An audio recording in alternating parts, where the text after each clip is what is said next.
Award का 19वां साल होने जा रहा है। आप इस अवार्ड से काफी सालों से जुड़ी हुई है जी। किस तरह की खुशी है, किस तरह शब्दों में बयां करेंगी? खुशी है, लेकिन साथ साथ इमोशन भी जुड़े हुए हैं इस शो से। ये सिर्फ शो नहीं है, ये एक चेहरा है हमारी भोजपुरी इंडस्ट्री का, सबसे पहला चेहरा मैं कहूँगी, क्योंकि ये अवार्ड्स तब से शुरू हुए। मुझे याद है 2004 में मेरी पहली फिल्म आई थी और भोजपुरी फिल्म अवार्ड शुरू हुए 2005 में, और ये पहला चेहरा था ऑडियंस के लिए जहाँ पर लोग भोजपुरी कलाकारों को मंच पर देखते थे और उन्हें पता चलता था कि भोजपुरी इंडस्ट्री भी आ रही है।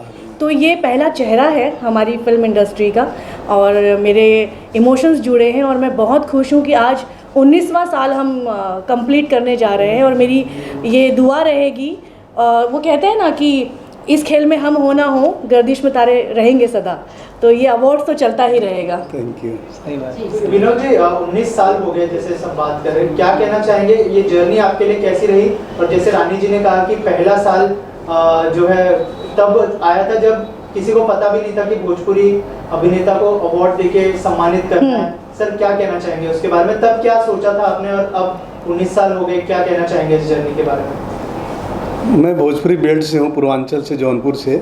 तो कहीं न कहीं मुझे लगता था कि मैं देखता था टेलीविज़न में या न्यूज़पेपरों में कि अदर स्टेट में रीजनल अवार्ड्स होते हैं, हिंदी के बड़े बड़े अवार्ड्स होते हैं। उस समय फिल्म फेयर का बड़ा एक अपना नाम हुआ करता था, रीजनल होते रहते थे। तो मेरे दिमाग में आया कि कहीं न कहीं इस चीज़ को हमें भी आगे ले जाना चाहिए था। मैं इंडस्ट्री से नहीं था, मैं पॉलिटिकल था और सामाजिक कार्यकर्ता था। बट मैंने 2004 में एक भोजपुरी संगीत संध्या का शुरुआत किया मलाड के अंदर, जिसमें भोजपुरी इंडस्ट्री के तमाम लोग, स्वर्गीय यूनुस परवेज जी, स्वर्गीय सुजीत जी, सारे लोग दिग्गज लोग थे, उदित जी, मैं भी थी।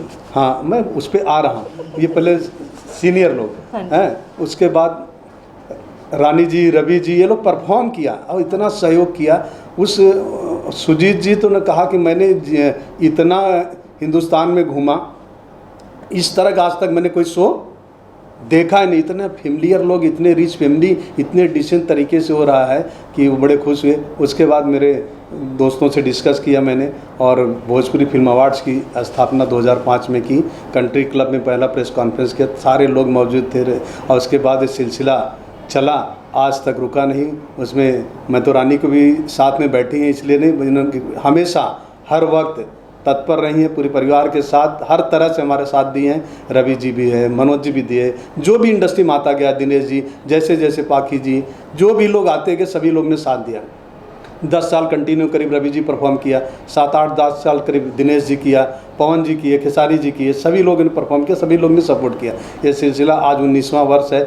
और प्रेस मीडिया, आज मुझे खुशी होती है, मेरे भोजपुरी में इतनी मीडिया है, प्रेस से मुझे बहुत प्राउड होता है। उस वक्त कुछ भी नहीं था, कुछ भी नहीं था। और आज तक से लेके हिंदुस्तान का कोई ऐसा न्यूज़ चैनल नहीं जो 5-6 साल तक, 8 साल तक कंटिन्यू 1 घंटे का न्यूज़ मैं देखता हूँ। मेरे पास रिकॉर्ड है, मैं रिकॉर्ड मंगा के रखा हूँ। रिकॉर्ड देखता हूँ, मैं सोचता हूँ बाप रे बाप, मराठी, पंजाबी, गुजराती सब में आधा घंटा 45 मिनट का न्यूज़। ये भोजपुरी ऑडियंस, भोजपुरी समाज, भोजपुरी फिल्म आर्ट का योगदान है। और आज 19वां वर्ष है। मैं आप लोग को भी धन्यवाद देता हूँ, पूरी इंडस्ट्री को धन्यवाद देता हूँ कि, और सारे कलाकारों को देता हूँ कि उनकी बदौलत, उनकी सहयोग से मैं आज यहाँ पे पहुँचा हूँ। और आशा रखता हूँ कि इसी तरह सहयोग मिलता रहे, मैं आगे भी प्रयास करता रहूँ। रानी जी, वैसे तो बहुत सारे लोग बहुत सारा काम कर रहे हैं, हर इंडस्ट्री में, भोजपुरी इंडस्ट्री में भी कर रहे हैं, लेकिन अवार्ड से सम्मानित करना और उनके काम को रिकॉग्नाइज करना कितना इम्पोर्टेंट है? वैसे तो जनता बता देती है कि कितनी सुपरहिट है या फिर फ्लॉप फिल्म है, लेकिन जब आपको अप्रिसिएशन मिलता है अवार्ड के थ्रू, कितना इम्पोर्टेंट है एज ए कलाकार, क्या कहना चाहिए? एक कलाकार के जीवन में, या फिर एक डायरेक्टर हो या प्रोड्यूसर हो या फिल्म से जुड़े हुए हर एक इंसान के लिए बहुत ही इम्पॉर्टेंट है एक अवार्ड। अवार्ड में नॉमिनेट हो जाना भी बहुत बड़ी बात होती है, क्योंकि पैसे तो मिल जाते हैं काम के, लेकिन एक जो सराहना होती है ना, उससे आपको एक मोटिवेशन मिलता है। और हर साल इतने सारे कलाकार, नए नए कलाकार आते हैं इंडस्ट्री में, डायरेक्टर्स आते हैं, राइटर्स आते हैं, तो उनको एक मोटिवेशन मिलता है। और नो डाउट जैसे जो हम जैसे कलाकार हैं जो इतने सालों से काम कर रहे हैं, हमें भी बहुत ज़रूरत पड़ती है मोटिवेशन की, और एक अवार्ड बहुत बड़ा काम करता है हर कलाकार के जीवन में। तो विनोद जी, आपसे जानना चाहूँगा, इन दिनों जो है बहुत सारे अवार्ड शोज हो गए, लेकिन आपका अवार्ड ऑथेंटिक बना रहे, लोगों का भरोसा बना रहे, उसके लिए आपने किन चीज़ों का ध्यान रखा है, अगर उस बारे में कुछ बताएं, और कौन होंगे ज्यूरी जो डिसाइड करेंगे कि अवार्ड किसको मिलना चाहिए? देखिए, हमारी ऑथेंटिक की बात जो है वो आप लोग को सबको पता है कि मैंने कभी कंप्रोमाइज़ समझौता नहीं किया, न किसी प्रकार का। बहुत सारे मैंने जीवन में अवार्ड्स के जब शुरुआत होती, मैंने पिछले टाइम भी बताया था, बड़े दबाव भी देखे हैं, बड़े प्रभावशाली लोग भी फ़ोन किए, लेकिन मैंने कोई समझौता कभी नहीं किया। तो वो सिलसिला तभी, उसमें वो ईश्वर की कृपा है, आप लोग की ब्लेसिंग। 19वां वर्ष है। कभी भी बहुत लोग खरीदने की कोशिश किए, दबाव बनाने की कोशिश की, बहुत सारी चीज़ें जो शेयर नहीं कर सकता हूँ, और उसका नतीजा है कि आज 19वां वर्ष हम तय कर रहे हैं। और आपका सवाल दूसरा क्या था? सर, जूरी कौन होंगे जो डिसाइड? जूरी की जब बात ऐसे शुरुआत में 1-2 बार आई जूरी, तो मैंने 3-4 साल 2 बार प्रेस कॉन्फ्रेंस करता था। एक तो डिक्लेयर करता था डेट और वेन्यू, दूसरा नॉमिनेशन डिक्लेयर करता था। जब जूरी को बिठा दिया सामने, सारे इंडस्ट्री के सीनियर लोग बैठे थे 3-4, उसके बाद कोई सवाल जवाब करना ही बंद कर दिया। इसलिए जूरी को हम अब डिक्लेयर नहीं करते। 4 साल किया, बिठा के किया कि भाई योग्य है कि नहीं है। हम आपके लिए न्याय की बात करते हैं कि आपको अवार्ड देते हैं, आपकी काबिलियत पे, वो आपको जो आपकी काबिलियत तय कर रहा है वो योग्य है कि नहीं है, आप स्वयं देख लीजिए। जब उन्होंने देखा तो सवाल जवाब वहाँ से बंद हो गया। जूरी की इसलिए हम घोषणा नहीं करते, कारण कि उसको प्रभावित करते हैं लोग, इसलिए। और हमारा ये प्रयास है निष्पक्ष हो, निस्वार्थ हो, और सिलसिला चल रहा है, कोशिश भी आगे जारी रहेगी। सर, इतने सालों में हमने बड़े बड़े कलाकार देखे, रानी जी भी इस साल नजर आने वाली है। इसके अलावा कौन से कलाकार इस साल अपना प्रेजेंस मौजूदगी दर्ज कराएंगे इस अवार्ड शो? प्रेजेंस में मेरे ख्याल से करीब सारे लोग हैं भाई, इतनी बड़ी इंडस्ट्री है, बहुत सारे प्रोड्यूसर शूटिंग कर रहे हैं, सामने ठंडी के मौसम है और उनको भी जल्दी कंप्लीट करना है। साथ कुछ लोग आगे पीछे हो सकते हैं, करीब 80% तो सभी मौजूद हैं, 80-90% मौजूद हैं। और परफॉर्मेंस तो आप देख ही रहे हैं कि सारे सीनियर कलाकार और जो नए कलाकार आते हैं वो भी लोग, उनको भी हम मौका देते हैं परफॉर्म करने का, उनको भी अच्छा लगता है, मुझे भी अच्छा लगता है। कोशिश है बेहतर करने का और जारी है। बाकी सवाल यहाँ इस साल हमारे बीच में अरशद खान जी नहीं हैं, जो 18 साल तक उन्होंने हमारे साथ कंधा से कंधा मिला के भोजपुरी इंडस्ट्री के नहीं थे, लेकिन भोजपुरी फिल्म इंडस्ट्री के हमारे व्यक्तिगत संबंध को देखते हुए इन्होंने भोजपुरी इंडस्ट्री को सजाने संवारने का काम किया। दुर्भाग्यवश आज हमारे बीच में नहीं है और मुझे बेहद कष्ट है उस बात का। और मैं क्या उसकी जगह पे हमारे छोटे भाई प्रमोद शास्त्री इंडस्ट्री के डायरेक्टर है, इस साल कमान कैप्टन इनको बनाया हूँ अवार्ड का, ये जिम्मेदारी संभालेंगे। अब आप इनसे सवाल जवाब कर सकते हैं। परफॉर्मेंस की जिम्मेदारी संजय जी हमेशा निभाते रहे हैं बेहतर तरीके से, अब इस साल कैसे निभाएंगे आपका सवाल इनसे हो सकता है। प्रमोद सर, आप इस भोजपुरी फिल्म अवार्ड से जुड़े, आप तो डायरेक्टर भी हैं, तो क्या कुछ होगा, किस तरह की सोच है, किस तरह की फिल्में को अवार्ड दिया जाएगा? असल में किस तरह की तैयारियां 26 कैटेगरीज होती हैं हर तरह की, जैसे एक्शन की हो गई, सॉन्ग की हो गई, बेस्ट डायरेक्टर हो गया, बेस्ट एक्टर हो गया, इस तरह की 26 कैटेगरियाँ होती हैं हमारी। और सब जूरी कमेटी वाले फिल्म देखते हैं और इसका एक प्रॉपर एक तरीका होता है कि एक फॉर्म फिल किया जाता है। जैसे अभी इस साल अवार्ड हो रहा है तो 2023 की रिलीज़ 1 जनवरी से लेकर के 31 दिसंबर तक की जो भी रिलीज़ फिल्में हैं, प्रोड्यूसर्स उन फिल्मों का हमारी कमेटी का फॉर्म लेता है, उसको भरता है, फिल्में भेजता है, फिर पूरी कमेटी उस फिल्म को देखती है, फिर वो तय करती है कि किसको क्या अवार्ड मिलेगा। हिट और फ्लॉप फिल्मों को हम ध्यान में नहीं रखते, फिल्मों की क्वालिटी को ध्यान में रखते हैं। क्योंकि कभी कभी आप लोग देखते होंगे कि बहुत अच्छी फिल्म आती है लेकिन उसका टाइम ठीक नहीं होता, वो नहीं चलती है। तो जूरी कमेटी और जो इस तरह के लोग हैं वो फिल्म की मेकिंग और फिल्म की क्वालिटी क्या है इस पर ध्यान देते हैं। कौन सी फिल्म क्या अच्छा संदेश दे रही है भोजपुरी कल्चर को बढ़ाने के लिए, इंडस्ट्री को बढ़ाने के लिए, इस तरह के अवार्ड होते हैं। लाइफ टाइम अचीवमेंट अवार्ड होता है जो लोगों को मिलता है, उस तरह का एक कमेटी सेलेक्ट करती है कि साल किसको दिया जाएगा, उस तरह की भी कैटेगरी है। 2-3 हमारे स्पेशल अवार्ड होते हैं, वो अवार्ड इसलिए दिए जाते हैं जैसे भोजपुरी इंडस्ट्री को किसने कितना बढ़ाया, किसी नए व्यक्ति के भोजपुरी फिल्म इंडस्ट्री में आने से हमारी भोजपुरी इंडस्ट्री का कितना ग्रोथ हुआ, किसके आने से बहुत बड़ा चेंज हो गया जिससे हमारी भोजपुरी इंडस्ट्री को फ़ायदा हुआ, टेक्नीशियंस को फ़ायदा हुआ, उनको भी हम अवार्ड देते हैं।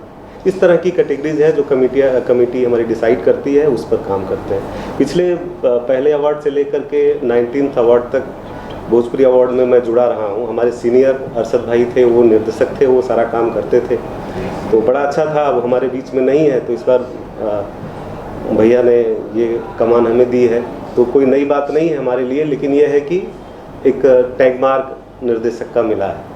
संजय जी, बहुत बड़ा योगदान होता है आपका अवार्ड शो में। मैं देखती हूँ हमेशा बहुत भागम-भागी होता है, रिहर्सल्स होते हैं, फिर डांस परफॉर्मेंस वाले दिन भी आप बहुत भागम-भागी करते हैं।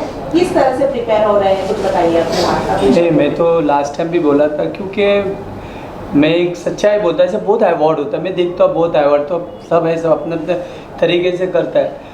ये तो विनोद जी का तो बहुत बड़ापन है, तो मैं जो भी कर, मुझे मैं हिंदी का, मुझे चले हिंदी का मैं अवार्ड शो कर रहा है, क्योंकि विनोद जी में कोई चीज़ का कॉम्प्रोमाइज़ नहीं है। वहाँ से मैं 12-15 दिन रिहर्सल करता हूँ, और मुझे मतलब ये विनोद जी मुझे ये नहीं बेटा, तो कुछ जो ज़रूरत है वो तू मेरे से मांग, मैं सब दूंगा। आज लोग 15 दिन रिहर्सल कर दे, पूरा एकदम अप टू डेट, मतलब कोई चीज़ का कमी नहीं, ये नहीं वो नहीं। वहाँ से आपको प्रॉप्स चाहिए, प्रॉप्स जो चाहिए उसका अवेलेबल प्रमोद जी करता है, और मेरे को अच्छा भी लगता है काम करने के लिए।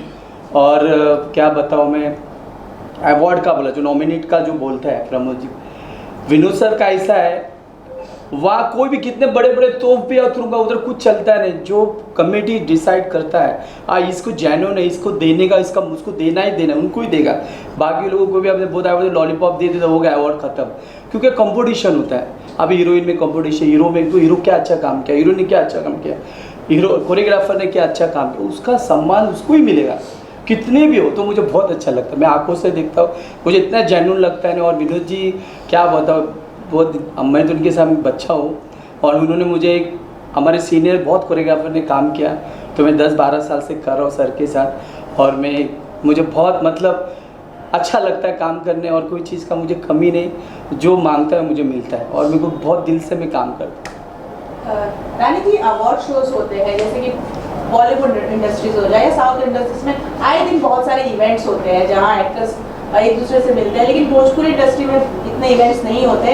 अवार्ड शो एक ऐसा होता है जहां सब मिल पाते हैं, आपकी दोस्त यार मिल पाते हैं। कितनी खुशी होती है अवार्ड शोज के दौरान? बहुत खुशी होती है। वैसे ये बात एकदम सही आपने पूछी है मुझसे, कि हम जितने भी पुराने कलाकार हैं या जितने भी हम लोग साथ में काम कर चुके हैं या काम कर रहे हैं, हम लोग यूजुअली ऐसे नहीं मिल पाते हैं। लेकिन एक अवार्ड फंक्शन है, और विनोद जी का अवार्ड ऐसा है जहाँ सब आते हैं। ये बात सही है, पॉइंट, Yes, सब दिग्गज। ऐसा कभी नहीं हुआ है कि ये नहीं आना चाहता या वो नहीं आया, सारे लोग इस अवार्ड में आते हैं, इसीलिए अवार्ड शायद बहुत ख़ास भी है, और बहुत बहुत खुशी होती है। सब परफॉर्म करते हैं, एक दूसरे को देखते हैं, अप्रिशिएट करते हैं, बहुत मज़ा आता है। रानी जी, आप कौन से गाने पे परफॉर्म करने वाली है इस साल? वैसे मैंने हर साल परफॉर्मेंस दी है, और हमेशा मेरी परफॉर्मेंस काफ़ी अलग अलग रहती हैं। इस साल मैं मेरे 15 साल पुराने जो गाने हैं, जिसमें श्रेया घोषाल जी ने गाए हैं मेरे कुछ गाने, आशा भोसले जी ने गाए हैं मेरे कुछ गाने, उन गानों पे मैं इस बार परफॉर्म करूँगी। और उन गानों पे परफॉर्म करने का मेरा मतलब रीज़न यही है कि मैं चाहती हूँ कि जो आज की जनरेशन है ना, मीडिया है या हमारे जो कलाकार हैं, उन सबको पता चले कि हमारी भोजपुरी ने कैसे शुरुआत की थी हमारी इंडस्ट्री ने। सो इसलिए मैं उन स्पेशल गानों पे बहुत स्पेशल गाना है रानी जी का, बहुत इतने बड़े बड़े सिंगरों ने जो गाया है, लता जी ने भी गाया है मेरे लिए गाने, तो उन गानों पे मैं परफॉर्म करूँगी। उस तरह के सॉन्ग्स हैं जिसमें मिट्टी की खुशबू आती है, संगीत बड़ा अच्छा है उसका, और एक दौर का भी वो परिचायक है कि किस तरह के गाने हमारे उस समय बनते थे। या तो मेरा वैसा स्पेशल होने वाला है कुछ। ऐसा है। विनोद जी, आखिर में कब डेट अनाउंस कर दीजिए, कब होने वाला है ये शो, और क्या कहना चाहेंगे सर? डेट तो अनाउंस हो चुका है, 14 दिसंबर Saturday 2024, Atharva college Malad west. कुछ कहना चाहेंगे ऑडियंस से? मैं ऑडियंस से विनम्र अनुरोध करूंगा कि भोजपुरी कला संस्कृति बहुत ही साफ़ सुथरी सुंदर कला संस्कृति है। हर इंडस्ट्री में, हर भाषा में कुछ कहीं न कहीं त्रुटियां होती है।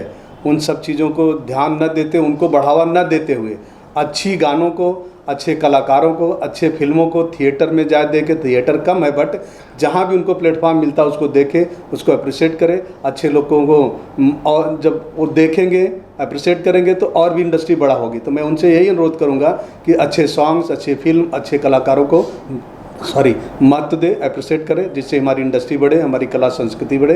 यही मेरा उनसे अनुरोध है। जय भोजपुरी।